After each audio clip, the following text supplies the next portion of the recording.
Hey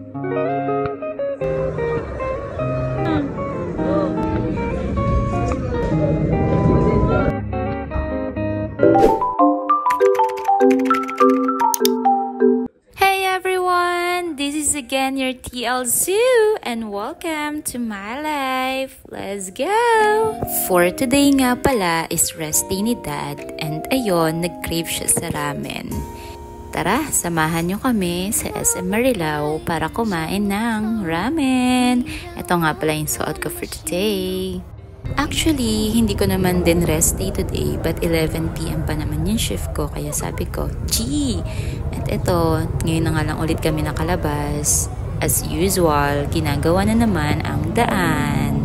Ano bang bago dun? And we're here! Hindi na namin matandaan kung kailan yung huling kain namin ng ramen kasi hindi na rin naman kami naglalabas lately.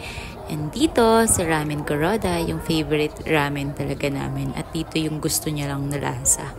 Kaso ayun, waiting list kasi ang daming tao. At dahil nga mag-iintay kami, yung isang to ay nag-aya mag-arcade.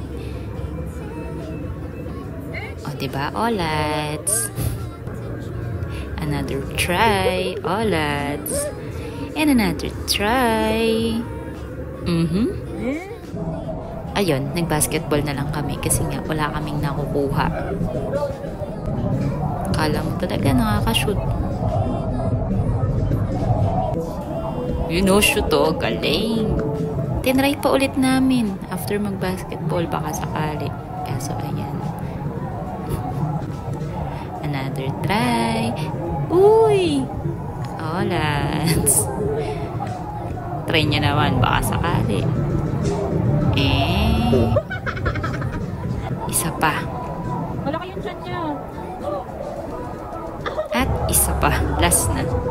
At ayun, dahil wala kami na pala, bumalik na kami. At ito, nag-iintay kami kasi natawag na pala yung pangalan namin. So, ayan. Intay Gaming. Medyo matagal lang kasi made to order yung order dito. Itsura ko naman dito. At sa wakas, dumating na ang aming orders. Ito nga pala yung lagi naming ino-order. Shiro ramen sa akin, sa kanya Kuro ramen. Kain po tayo. O diba? Gutom. Don't judge our chopstick skills. Charis. Narealize ko dito, ito yung pinakamabilis na pagkain namin dito sa Kuro ramen. O diba? Simot na simot, pati sabaw. And after namin kumain, sabi ko bili kami ng tinapay sa Bread Talk. Kaso it's already 9 PM, sarado na yung Bread Talk. So, habang palabas, nakita namin tong Clyde's Bread and Pastries. Kumuha kami ng tig-isang bread para kainin sa bahay. O diba, kain na naman. Tapos, tasty. Tatry lang namin kung masarap. Pero ayun, to update you, masarap naman siya. And ito, sabi ko bago ako mag-shift, bibili ako ng Java chip sa Antidote. Aura muna si ate. Bago ata tong salamin nila, ngayon ko lang kasi ito nakita. O ngayon lang ulit ako nagpunta dito. Diba ang ganda? Para akong kunyari nag-staycation. Tara na, umuwi na tayo.